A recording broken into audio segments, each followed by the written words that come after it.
Welcome to our new video. In this video we are going to talk about Poco F4. So without wasting any time, let's get started.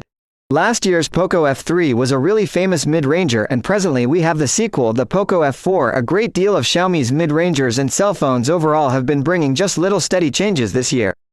So what is new with the Poco F4, and is it worth moving up to? The Poco F3 was a great all-round mid-range phone that brought an even arrangement of features as well as a flagship killing chipset.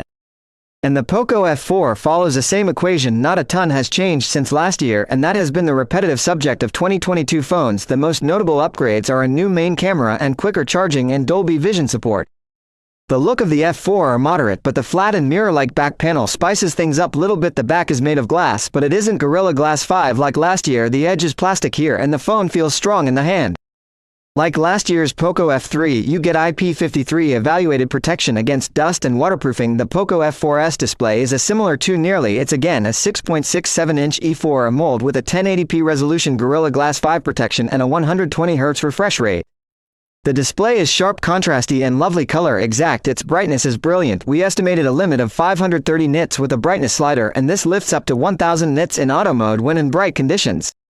Because of the 120Hz refresh rate, swiping and scrolling looks extremely liquid on screen, and it will dial down when you're not collaborating with it to save energy. There's support for high casing rate gaming as well, and the panel is extra responsive.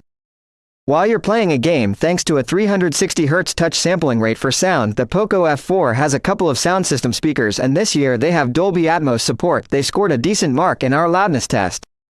The sound quality is great as well. The Poco F4 has a side-mounted unique finger impression peruser for your biometrics and is quick and reliable, and you can settle on 128 or 256 GB of storage. This is not expandable. However, the interface of the Poco F4 is Xiaomi's MIUI 13. All it based on Android 12 here, but it's same as to what you'd find on Xiaomi's new phones. Let's discuss what's in the engine of the Poco F4. It's the same chipset as last year. A high-end Snapdragon 870, it's not a brand new chip. It is still very serious with regards to both CPU and GPU performance as benchmarks. The Poco F4 tops the mid-range graphs, and there's a more than enough power here for heavy gaming. And performing various tasks, the Poco F4 also have a upgraded cooling system which is a lot bigger than last year's model. Supported execution is perfect here with great stability in our testing. However, for some reasons the phone become quick warm, even hot during the process. Battery duration is another difference you'll find here compared with the Poco F3. Despite the fact that both phones have about the same battery capacity at around 4500 mAh, the Poco F4 scored a last endurance rating of 101 hours in our tests, a bit lower than the F3. But still very great. Then again, the charging has been upgraded to 67 watts over last year's 33. It's much quicker. We had the option to charge the Poco F4 from 0 to 92% in 30 minutes. The last major changes we'll discuss on the Poco F4 are with the cameras. This year you get a higher resolution and adjustment on the main camera. However, the micro camera has been downgraded. Overall, the arrangement included a 64-megapixel main camera with OIS, a 8-megapixel ultra-wide camera, and a 2-megapixel micro camera. During the day, 16-megapixel photographs from the main camera have a lot of detail and adjusted handling. We like the contrast and color presentation, and the dynamic range is great. 8-megapixel photographs from the ultra-wide are good. The pictures have a natural look, okay sharpness consistent with life color, and good dynamic range. 2-megapixel shots from the micro camera are simply okay, the level of detail you'd expect at this resolution, and the sound decrease is sufficient in low light situations. The Poco F4 will enable an auto night mode for the main camera. These photos are very great. They're well exposed with low noise, saturated colors, and nice dynamic range. Selfies from the 20-megapixel front camera are great. There's sufficient detail and sharpness, accurate color, low noise, and great dynamic range.